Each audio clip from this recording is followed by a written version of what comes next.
last week. On the left hand side here we've got the name or the number of the paddock. We have roughly 45 paddocks which the dairy herd go around grazing, and on the extreme left we've got the area of each paddock in hectares. We tend to work in hectares because the plate meter does its calculation in kilograms of dry matter per hectare. Across the screen we've got various columns for the days we've measured.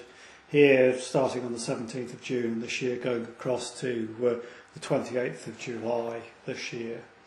And what we're doing with the plate meter is we're getting an individual reading for each of the paddocks in kilograms of dry matter per hectare. And then as we go around roughly every 7 days, we get another measurement the following week to see what's happened to the grass cover. We can then calculate out a growth rate for that individual paddock. But the main things we're looking for are the averages which we get here at the top, which tells us what the average cover across the whole farm is. This week, in 24th of June, the average cover across the farm was 2,116 kilograms of dry matter per hectare. And the growth rate, not very good for June at the time, 27, nearly 28 kilograms of dry matter. And then as each week goes along, we sort of keep monitoring those, and depending on rainfall, weather conditions, how much the cows are grazing or consuming, the growth rate will vary, and the average cover will vary as we go through the season. You can see across here in late July we had a very good growth rate after some good growing weather. The average cover shot up to 2,536 kilograms of dry matter. It told us that we had surplus grass available, more than the cows would consume, and so we took a number of paddocks out for a small cut of silage. If it coincides with the sort of main first cut or second cut, we put it in a silage clamp, or otherwise we would consider round baling and wrapping.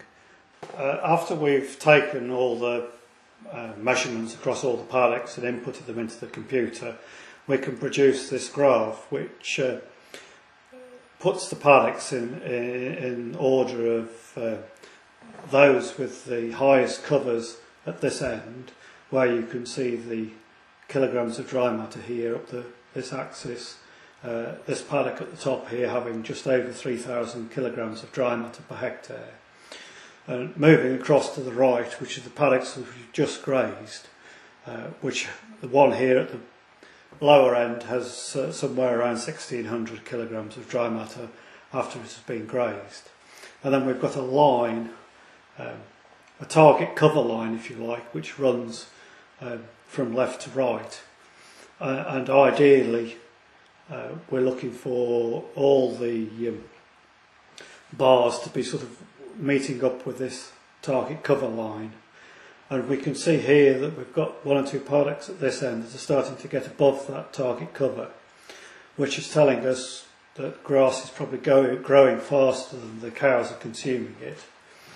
Maybe we could afford to take one or two of these out for a silage cut. Probably at this stage we would hesitate to take them out just yet, probably continue to graze some of these, or we might miss one or two for a day or two, and if the growth rate continues we could then take them out as a silage cut. But we have to be careful, because if we look further to the right we can see one or two holes appearing underneath that target cover line, which means that paddocks that were grazed a week or 10 days ago are probably not growing just as fast as we would like.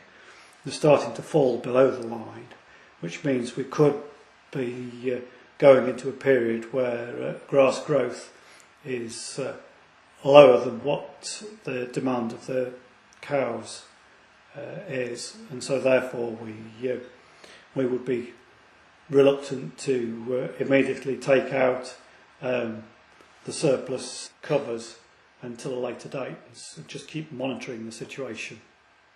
I think there are an awful lot of people around the country that could get an awful lot more from their grazed grass, whether it's dairy farmers or beef and sheep farmers.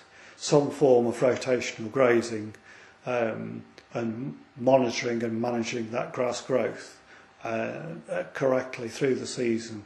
It'll either give you an extended grazing season, or you'll be able to reduce other inputs, be it silage or concentrate, utilise the grazed grass more effectively and reduce costs quite dramatically.